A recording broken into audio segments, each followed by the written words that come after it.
Welcome, grade 9 students of St. Paul American School Clark, to another explainer. I am absolutely thrilled to have you here at what we're going to call the editor's desk today. You know, when you're writing your essays and narratives, you aren't just a student completing an assignment. No way. You are the absolute boss of your own writing. Every single word on your page works for you. And today, we're going to look closely at our source material from Purdue University's online writing lab to figure out exactly which words deserve a promotion and which ones need to be let go. So, let's dive right in. Here's our quick roadmap for today's explainer. 1. Explainer objective. 2. The art of concision. 3. Adding interest with participles. 4. Misconception check. 5. Brief formative check. And finally, 6. Explainer recap. All right, starting with Section 1, Explainer Objective, Mastering Our Editing Skills. Our primary goal for this session is simple, but it is incredibly powerful. You're going to master two critical skills today. First up, editing for concision, and second, enhancing sentence variety with verbals, specifically participles and infinitives. Essentially, you're going to learn exactly how to fire those lazy do-nothing words taking up space on your page and instead hire some multitasking powerhouses that will make your English 9 essays absolutely shine. Moving right along to Section 2, the art of concision, firing lazy words. There is this brilliant quote from the Purdue Owl regarding this, and it says, like bad employees, words that don't accomplish enough should be fired. I absolutely love this. It perfectly hits the nail on the head for our editor's desk analogy. See, concise writing doesn't always mean having the literal fewest words possible, but it definitely means using the strongest ones. As the boss of your writing, you have to be willing to make those tough cuts. If a word isn't pulling its weight, show it the door. So, according to our source text, there are 3 distinct strategies for actually achieving this level of concision. Think of this as your ultimate editing checklist. Step 1. Replace several vague words with more powerful, specific words. Step 2. Interrogate every single word in a sentence for dead weight. You really have to ask yourself, is this word providing something important and unique? If not, cut it. And Step 3. Combine sentences. Sometimes information just doesn't require a full, separate sentence and can be seamlessly merged right into another. Let's put that first step into practice with a direct contrast. The wordy version says, Susie believed but could not confirm that Billy had feelings of affection for her. Now that is 14 words.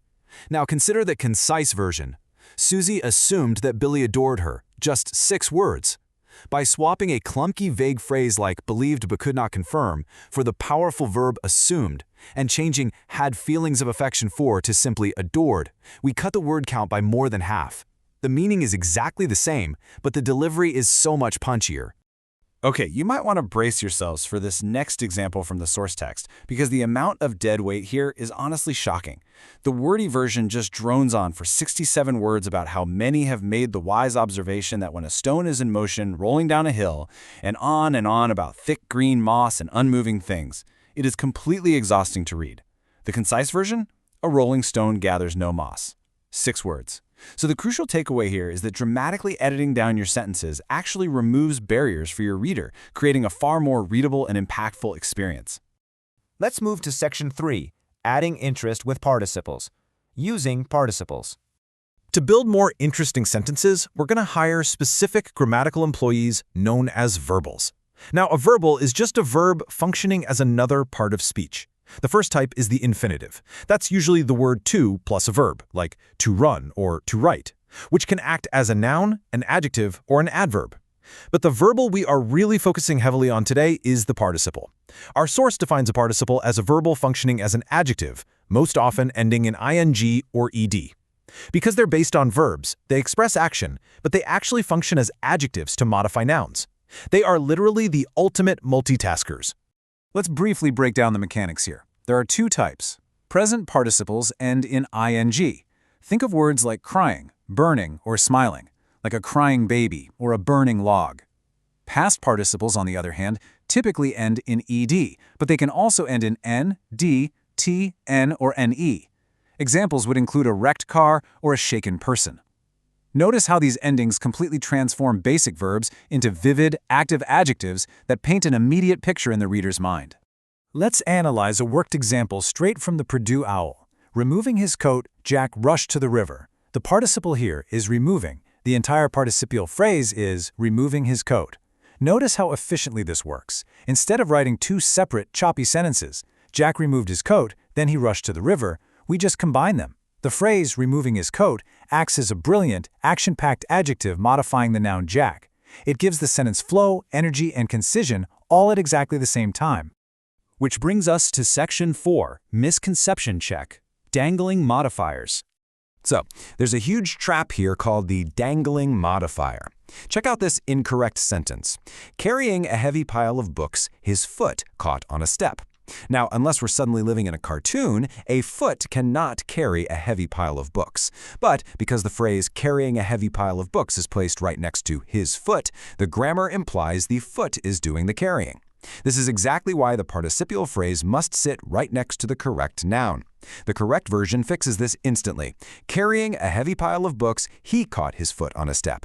Now he is doing the carrying. It actually makes logical sense. All right, Section 5, Brief Formative Check. Let's test your skills. Here is your challenge. How would you combine and concisely edit these two sentences? Ludwig's castles are an astounding marriage of beauty and madness. By his death, he had commissioned 3 castles. I'll give you a quick second. Mentally interrogate the words. How can you combine this information and drop the dead weight? Okay, let's reveal the answer. If you came up with something like this, give yourself a massive round of applause. Ludwig's 3 castles are an astounding marriage of beauty and madness. Boom. We took an 18-word repetitive chunk and distilled it into a smooth, powerful 11-word sentence just by combining the essential fact that there were 3 castles right into the main thought. Fantastic editing. Let's do one more really quick mechanical check, this time regarding punctuation. Where does the comma go when a participational phrase begins a sentence? Like in this example, arriving at the store, I found that it was closed. If you said right after store, you are absolutely correct. The golden rule here is that when a participle phrase begins a sentence, a comma must immediately follow that introductory phrase, right before the main noun it modifies.